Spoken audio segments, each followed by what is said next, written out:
사무엘상 29장 9절 10절 두 절의 말씀, 우리 한 목소리로 같이 한번 화면을 보시고 읽어보겠습니다. 사무엘상 29장 9절 10절 두 절의 말씀입니다. 시작.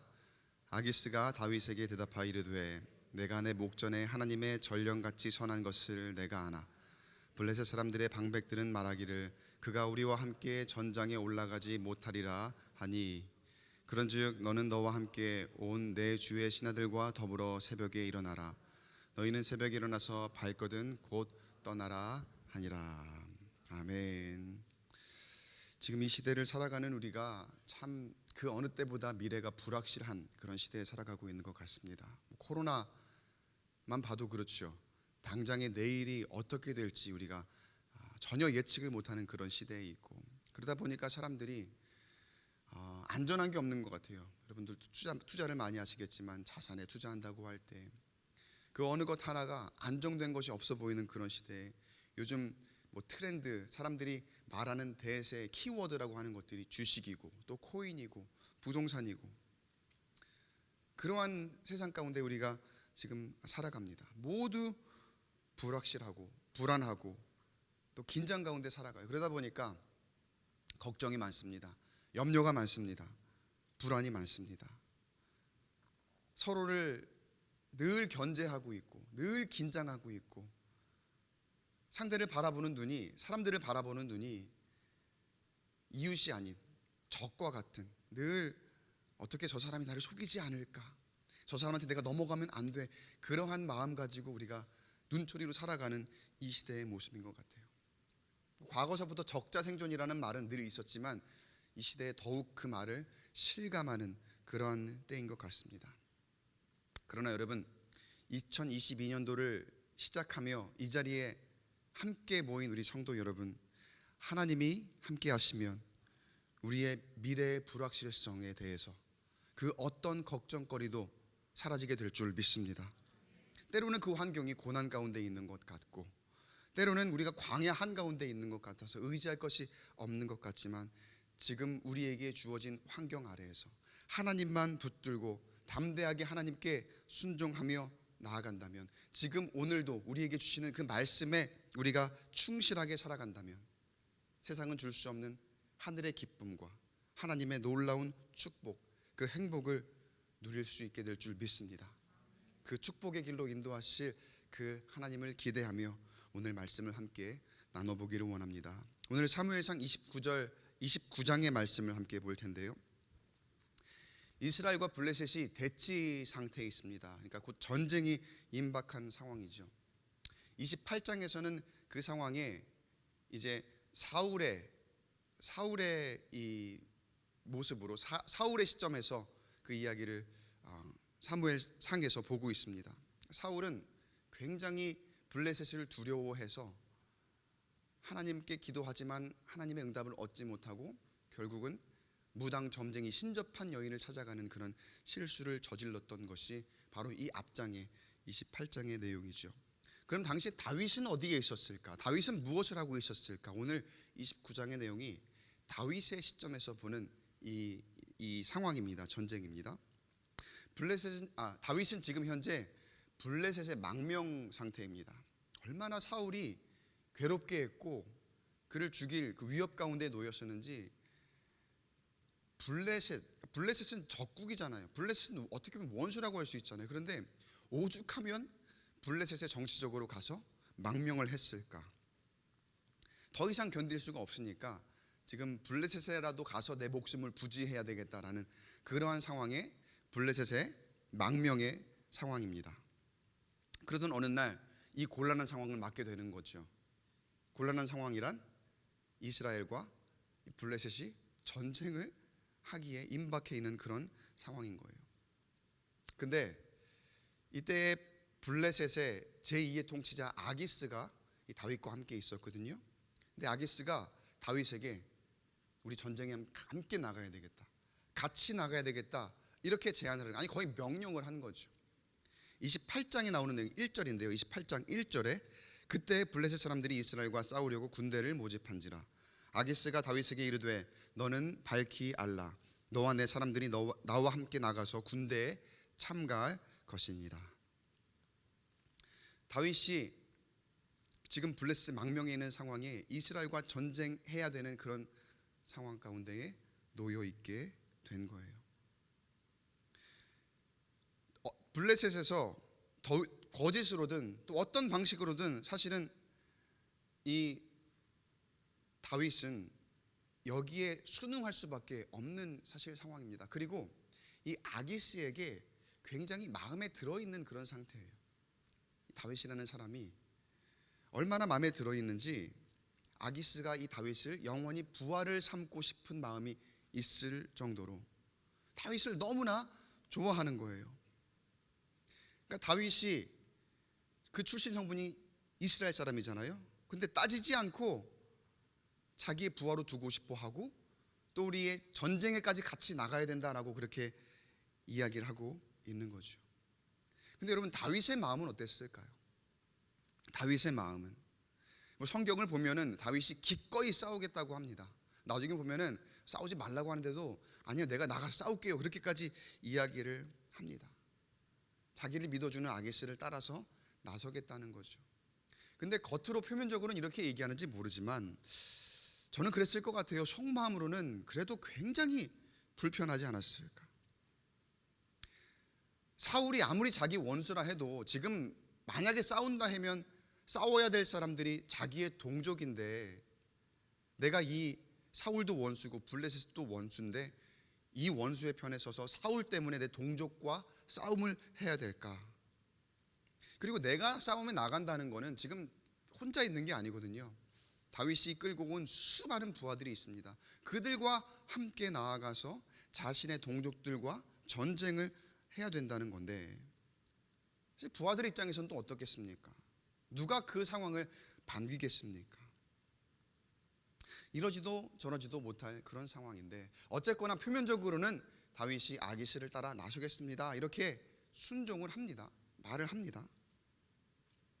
29장 2절 말씀에 블레셋 사람들의 수령들은 수백 명씩 수천 명씩 인솔하여 나아가고 다윗과 그의 사람들은 아기스와 함께 그 뒤에서 나아가더니, 자, 수많은 대군이 블레셋의 군대가 앞서가고 그 뒤를 이제 다윗과 그의 부하들이 따라가는 그러한 형국이죠. 다윗의 5대 성읍이 있는데 가사, 아스돗, 아스글론, 가드, 에그론, 이렇게 5개 성읍이 있는데 거기에서 각 수령들이 수백 명, 수천 명씩 다 데리고 나와서 대군을 이끌고 거의 1만 명이 가까이 되는 그런 대군이었을 거예요. 그렇게 전쟁에 임하러 가는 그런 중입니다. 그런 중에 그 뒤에 다윗과 그의 부하들, 좀 다른 사람들이니까 아무래도 눈에 띄었겠지요. 블레셋 장군들이 다윗을 본 거예요. 다윗을 보고서 눈에 띄니까, 그 다윗이 누구인지 압니까 모릅니까? 블레셋의 장군들이 당연히 알죠. 얼마나 유명한 사람이에요. 골리앗을 무너뜨린 그 다윗인데, 그 사람들이 아기스에게 물어봅니다. 다윗이 왜 여기 있는지 물어보는 거예요. 3절 상반절에 블레셋 사람들의 방백들이 이르되 이 히브리 사람들이 무엇을 하려느냐. 어이가 없었고 이해가 되지 않았을 겁니다. 이 블레셋 장군들의 입장에서는 먼저 수군거리면서 자기네들끼리 확인을 했겠죠. 야, 저거 많이 본 사람인데 저 다윗 아니야? 다윗 맞지? 자기네들끼리 먼저 확인을 하는 거예요.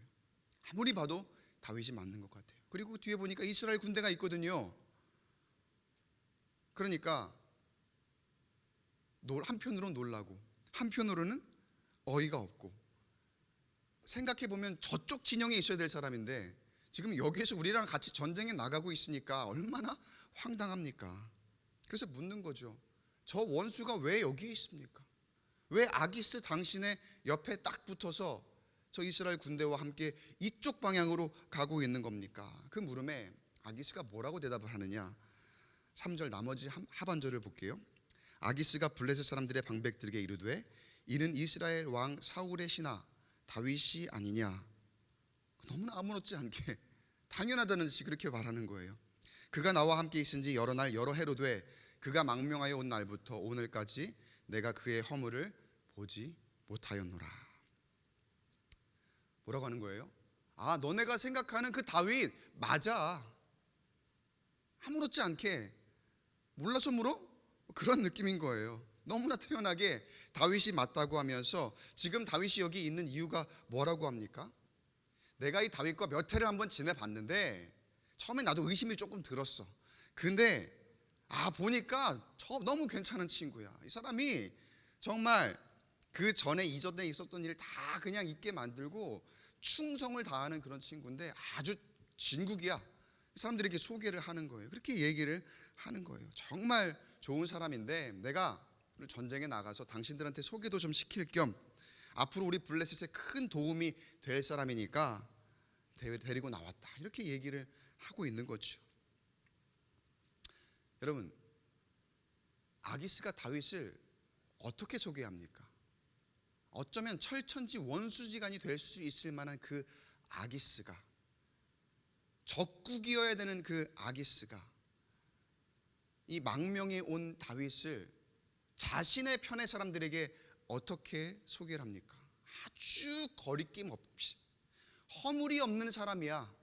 내가 잘 지켜봤는데 너무 좋은 사람이야 라고 이렇게 소개하고 있어요.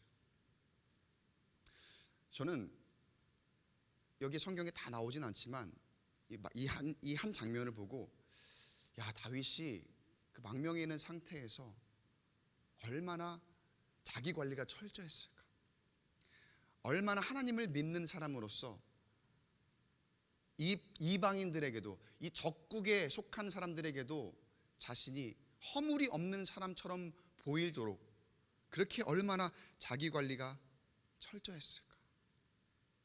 그런 묵상을 한번 해봤어요. 그런 상상을 한번 해봤어요. 그런 의미에서 사랑하는 성도 여러분, 어디를 가든지 여러분이 어디에 있든지 이 그리스도인의 모습이 허물이 없기를 간절히 축복합니다. 어디를 가든지 저 사람 정말 괜찮은 사람이야, 저 사람 예수 믿는 사람이라던데 허물이 없는 사람이야, 너무나 훌륭한 사람이야, 그러한 평을 얻을 수 있기를. 그러려면 세상의 모범이 되어야 되겠죠. 세상 가운데 그리스도인으로서 빛과 소금의 역할을 잘 감당하는 그러한 사람이 되어야 되겠죠. 그런 사람 되기를 간절히 축복합니다. 그런데 현실의 그리스도인의 모습이 그렇지 않을 때가 너무나 많아요. 세상 가운데 살아가며 때로 세상보다 못하다는 그런 얘기를 들을 때가 얼마나 많은지 몰라요. 얼마나 부끄러운 일이에요. 허물이 드러나다 못해 내가 허물 갖고 있지 않았던 것까지 막 만들어 갖고 보여주고 있는 것 같이 너무나도 안타까울 때가 많이 있어요. 굳이 우리가 보여주지 않아도 되는 것, 남들과 더 비교하고 남들보다 더 분노하고 세상보다 더 사치하고 세상보다 좋지 않은 그런 언행을 보일 때가 참 많이 있더라는 거예요.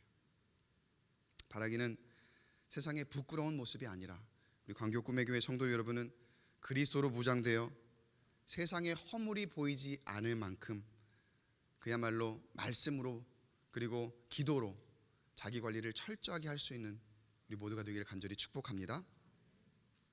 다윗은 자신을 향해서 색안경을 끼고 볼 만한 그 블레셋 사람들에게까지도 허물이 없는 사람이더라 이렇게 평가를 받을 만큼 그리스도 하나님의 사람으로서, 그 당시 그리스도인이 아니겠죠, 하나님의 사람으로서 그렇게 잘 살아가고 있었더라는 거예요.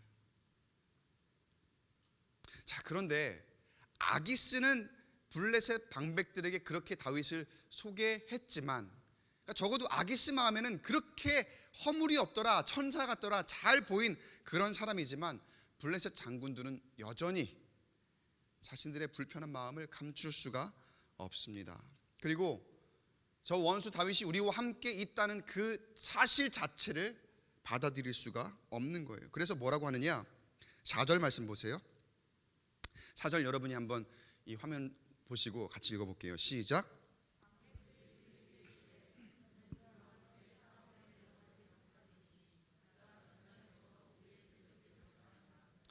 그가 무엇으로 그 주와 다시 화합하리이까? 이 사람들의 머리로 하지 아니하겠나이까? 장군들이 아기스에게 항의하는 거죠. 그가 결국 사울과 화합하기 위해서 우리를 배신할 것이다. 여기 있는 우리 군대의 머리로 자신의 주와, 그러니까 자신의 이 사울 왕과 다시 화합하려 할 것이다. 이렇게 판단하고 있는 거죠. 우리가 함께 나가지만 거기서 배신하면 어떻게 되는 거예요? 완전 끝나는 거죠. 끝장나는 거죠. 그러니까 우리에게로 칼을 겨눌 것이다. 이렇게 생각하는 거죠. 다윗을 두려워하고 있는 거예요. 근데 어떻게 생각해 보면 이 사람들의 생각과 판단이 이성적인 걸지도 몰라요. 우리야 말씀 보면 우리가 다윗 편이니까 그렇잖아요. 우리는 늘 다윗 편이잖아요. 그러니까 다윗이 잘 됐으면 좋겠다. 성경을 읽지만 이 사람들의 입장 한번 생각해 보세요. 우리가 뭐 블레셋 입장까지 생각할 건 아니지만 한번 생각을 해보세요. 생각해 보면 어떻게 믿고 같이 가겠어요? 그동안은 계속 적이었는데, 위협이 될 만한 그런 존재인데 믿고 나갔다가 진짜로 배신이라도 하게 되면은,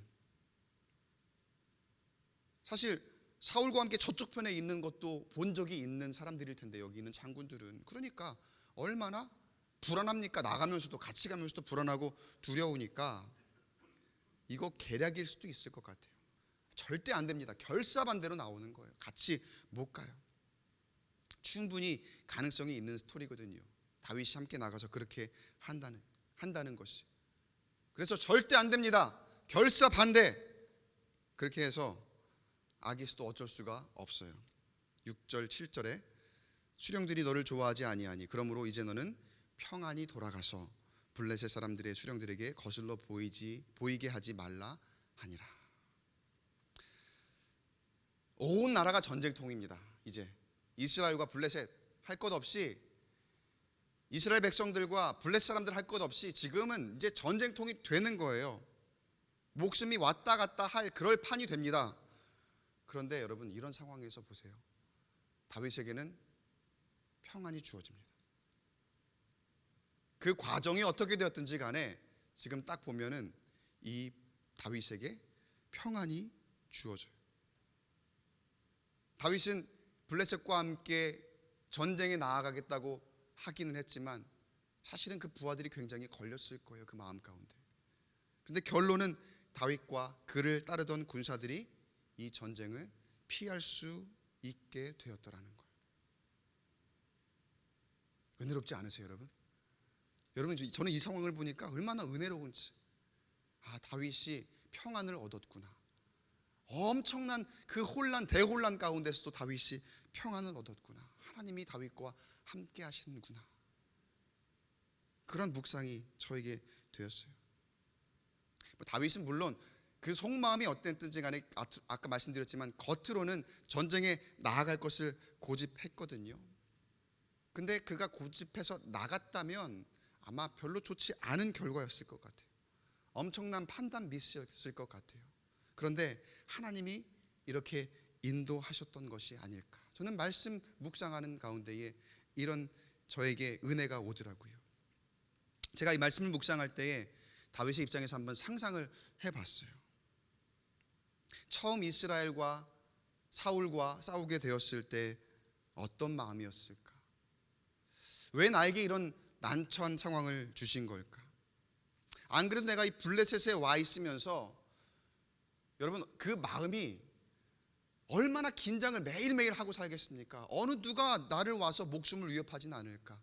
어느 순간 내가 소리 소문도 없이 한순간 싹 사라지게 되는 건 아닐까? 늘 긴장하며 살아가고 사람들에게 말하는 것, 행동하는 것, 어느 것 하나 이 사람들에게 거스르지 않으려고 하면서도, 또 이 사람에게 도움이 되려고 하면서도 그 사람들에게 또 내가 유능한 것을 보여주기도 해야 되고, 하루하루가 전쟁과 같은 그러한 삶 가운데에, 늘 긴장과 같은 그런 환경 가운데에 다윗이 살고 있지 않았을까요?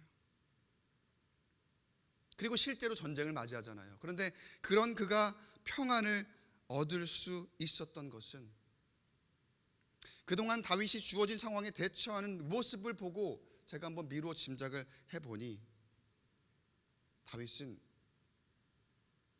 그에게 어떤 일이 주어지든지 간에 하나님께 묻고 정면으로 돌파합니다.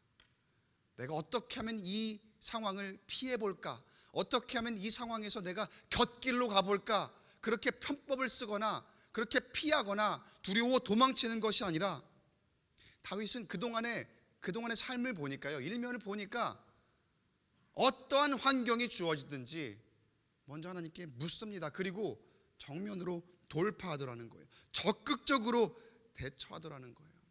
그래서 아마 이런 상황이 주어졌을 때에도 다윗은 그의 마음 가운데 이런 마음이 있지 않았을까요? 여기에도 하나님의 뜻이 있지 않을까? 하나님의 뜻하시는 바가 있겠지.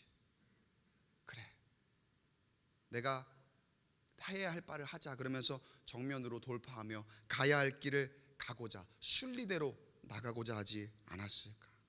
내가 주어진 환경에 그래 내 나름대로 최선을 다해서 내가 할 일을 한다면 분명 하나님께서 일하실 거야, 하나님께서 도우실 거야, 그렇게 그가 고백하며 그렇게 그 마음 가운데 묵상하며 나아가지 않았을까? 그런데 여러분, 어떤 마음으로 다윗이 그렇게 행했든지 간에 결론은 어땠다고요? 하나님께서 다윗이 그 어려운 시험을 당하지 않도록 인도하신 줄로 믿습니다. 다윗뿐입니까? 다윗과 함께하던, 다윗을 따르던 많은 사람들이 있었죠. 처자식이 딸린 그 수많은 가족들이 있는 그 사람들이 있었습니다. 그들이 다윗을 따라 전장에 나아갔다면 과연 제대로 싸울 수 있었을까요? 자신들의 동족을 향해서 칼을 겨누며 제대로 싸울 수 있었을까요? 아마 제대로 된 싸움도 되지 않았을 거예요. 다윗이 이 부하들에게 야, 우리 안 나가도 될 것 같다라고 그렇게 소식을 전했을 때에 이 사람들이 겉으로 표현은 하지 않았더라도 속으로 얼마나 기뻤을까요? 아, 안 싸워도 되는구나. 아, 우리 종족들과 전쟁을 하지 않아도 되는구나. 그 마음 가운데 하나님께서 평안을 주신 줄로 믿습니다. 여러분, 우리가 사는 이 세상이 험난하고 아주 어지러운 전쟁터와 같을 때가 많습니다. 지금 살아가는 현실이, 지금 다윗이 이 블레셋에서 망명해 있는 그러한 모습같이 어쩌면 우리가 이 세상에 망명해 있는 것 같아요. 우리가 이 세상에 속한 사람이 아닌데 이곳에 살아가면서 늘 긴장 가운데 있고 늘 사람들과 대치하는 그런 가운데 있는 것 같고, 때로는 이러지도 저러지도 못하는 그런 환경에 우리가 살아갈 때가 참 많이 있습니다. 그게 우리의 삶인 것 같아요. 그런데 여러분, 우리 하나님이 우리와 함께 하시니 아무리 험난한 전쟁터 같더라도 우리에게 결국 평안을 주실 줄로 믿습니다. 사실은 내 나름대로 생각대로 우리가 판단을 미스할 때도 있어요. 자녀 교육, 그리고 교회를 결정하는 문제, 교회를 옮기기도 해야 될 때도 있잖아요. 교회를 결정하고 교회를 다니고 그런 상황에 있어서 회사를 다니다 보면은 이직을 해야 되거나 또 내가 회사를 계속 다녀야 되나 말아야 되나 그런 고민을 할 때도 있고 결단을 해야 될 때도 있고, 청년들 결혼 문제도 있지요. 우리가 늘 있는 교회 안에서, 그리고 우리의 사람들과의 관계, 세상에서의 사람들과의 관계 문제 안에서 여러 가지 판단을 하게 되잖아요. 근데 우리가 많은 경우에 내가 임의대로 판단을 하면서 실수할 때도 있습니다. 그러면서 아, 내가 잘못 판단했구나, 내가 실수했구나, 내가 미스했구나, 그렇게 깨닫게 될 때도 있을 겁니다. 그러나 여러분, 우리가 그 중심에 하나님이 나와 함께 계셔, 하나님은 어디를 가든지 나와 늘 함께 동행하실 거야, 그 중심에 그 마음만 있다면 하나님께서 내 가는 길에 결국에는 평안을 허락하실 줄로 믿습니다. 때로는 내가 너무 정면 돌파하면서 이거 내가 실수하는 거 아니야? 미스하는 거 아니야? 판단 미스하는 거 아니야? 그런 생각이 들더라도 하나님의 그 뜻이, 놀라운 뜻이 그 가운데 있음을 여러분 기억하며 하나님께 맡기고 기도하며 나아갈 수 있는, 담대하게 나아갈 수 있는 저와 여러분 되시길 간절히 축원합니다. 주님께서 우리의 마음과 판단을 감찰하시고 그 상황에 맞게, 나에게 꼭 맞게 하나님께서 평안을 허락하시는 줄로 믿습니다. 다윗은 그렇게 하나님이 쓰시는 한 사람이었고, 그런 모습으로 어디를 가든지 그때에 맞게 인정받고 쓰임받게 됩니다. 아주 적절하게, 제가 이 표현을 한번 써봤어요. 그때에 맞게 아주 적절하게 인정을 받더라. 무슨 뜻일까요, 여러분? 딱 필요하고 맞는 사람에게 인정을 받게 된다는 거예요. 하나님이 일하셔야 되는 거지 이게 사람의 힘으로 되는 게 아니더라고요. 사실 우리가 여러분 모든 사람에게 인정받을 수 없습니다. 그러고는 싶지만, 저도 그래요. 모든 성도들이 나를 좋아했으면 좋겠다. 모든 내 주변에 있는 이웃들이 다 나를 좋아했으면 좋겠다. 그 욕심은 누구나 있겠죠. 근데 그건 사람 욕심이더라고요. 나를 정말 너무나 좋아하는 사람이 있는가 하면, 여러분 마찬가지, 나를 너무나 사랑하는 사람이 있는가 하면 나를 아주 극도로 싫어하는 사람들도 있을 수 있어요. 사람의 관계가 그런 거죠. 어디엔가는 나를 싫어하는 사람도 있고, 어디엔가는 나를 디스한다 그러죠. 나를 디스하는 사람도 있고, 나를 안티로 생각하는 그런 사람들도 있고, 그게 우리 사는 세상이고 사람들과의 관계더라는 거죠. 만약에 다윗이 정말 많은 사람들에게 인정을 받고 있었지만 아기스 한 사람에게 잘못 보였다면 상상을 한번 해보세요. 아마 지금 살아있지도 못했을 거예요. 망명에 있는 상황에서. 이 많은 사람들이 나를 다 좋아하는데, 아까 그 반대했던 그 블레셋의 군대 장관들 있잖아요, 방백들 있잖아요, 그 사람들이 다윗 너무 좋은 사람이에요 막 그렇게 얘기했어도 아기스 한 사람이 다윗을 싫어했다면 다윗은 지금 이런 평안을 얻을 수가 없습니다. 결국 결정권은 아기스에게 있었거든요, 그때. 그런데 다른 사람은 다 다윗을 싫어했지만 어때요? 아기스가 그를 표현하기에 허물을 보지를 못했다, 그 사람은 정직하고 악이 없다, 하나님의 전령같이 선하다, 하나님의 천사와 같이 흠이 없다, 이 성경에 다 표현이 나온 거거든요. 기쁨이 되는 하나님의 천사와 같다, 이런 말이 아기스의 입에서 막 나온 거예요. 그러니까 블레셋의 다른 사람들은 비록 여전히 다윗을 원수로 생각하고 있지만 지금 적어도 아기스 한 사람이 볼 때는 어떻다는 거예요? 다윗은 천사와 같다는 거예요. 여러분, 누군가는 나를 미워할 수도 있고 싫어할 수도 있습니다. 근데 여러분 거기에 너무 상처받지 마시고 또 너무 마음 쓰지도 마세요.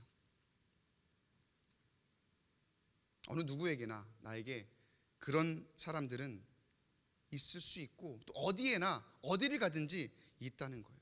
일종의 그 착한 사람 증후군, 컴플렉스, 그런 것 같은 건데, 모든 사람에게 나는 선하게 보여야 된다는 그런 강박관념 때문에 굉장히 괴로워하고 힘들어하는 그런 경우가 참 많이 있죠.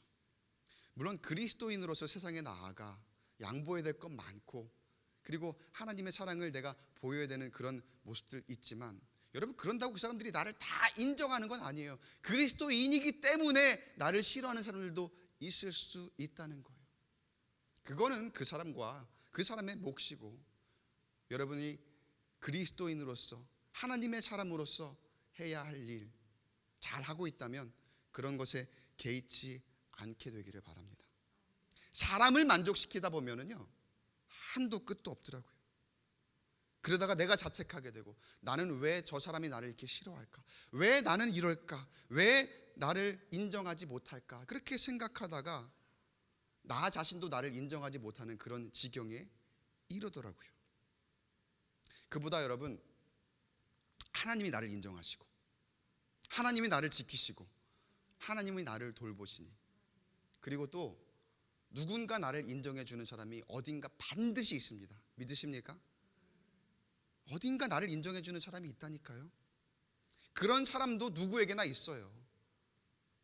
누구에게나 하나님이 붙여주신 그런 사람이 있어요.